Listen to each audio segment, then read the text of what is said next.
Right, health authorities here are working around the clock to fight the dual threat of surging caseloads and Omicron infections. For more, I have SHIN Ye-EUN here in the studio with me. Ye-EUN, good to see you back. Thanks for having me, Sunny. Right, so I hear Korea has recorded more Omicron cases. Let's start with that.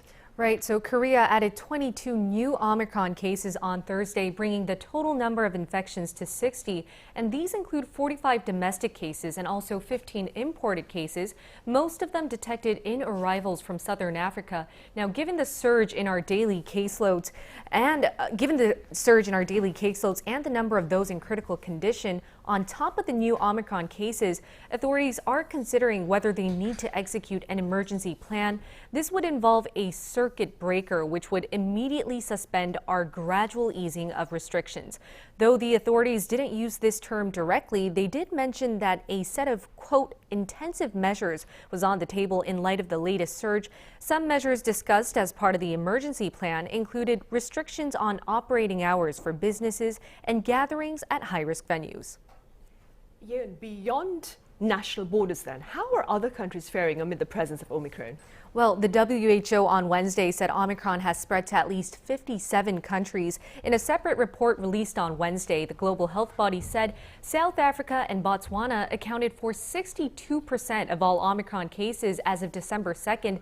The UK in particular is seeing quite a surge. Another 131 cases were recorded on Wednesday, bringing the total to 568.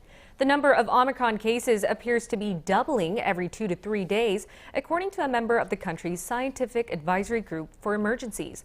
That's why Prime Minister Boris Johnson has announced tougher restrictions, such as ordering people to work from home and to show proof of vaccinations when visiting crowded venues. Another global concern is that scientists have identified a stealthy version of Omicron that cannot be distinguished from other variants using routine PCR tests. This offshoot of the Omicron variant has been identified in many countries like South Africa, Australia, and Canada.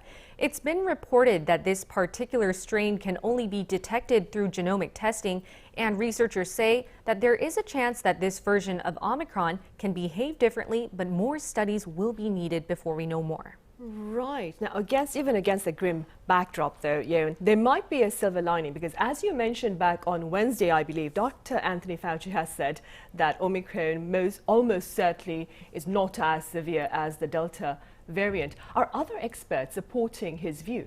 They are. The WHO appears to be backing this idea, saying that while more research is needed, Omicron does seem to be more contagious yet less severe. Senior WHO official Michael Ryan said in an interview with AFP that preliminary data shows that Omicron does not lead to more severe illnesses compared to other variants like Delta.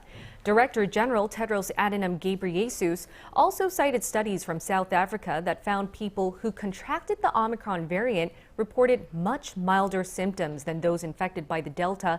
But the head of the WHO also repeated what other experts have said, that much more research is still needed. He also urged governments to boost their surveillance and closely examine the behavior of the Omicron variant. All governments should reassess and revise their national plans based on the current situation and their national capacities. Accelerate vaccine coverage in the most at-risk populations in all countries.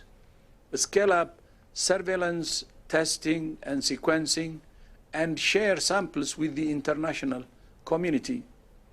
And avoid ineffective and discriminatory travel bans.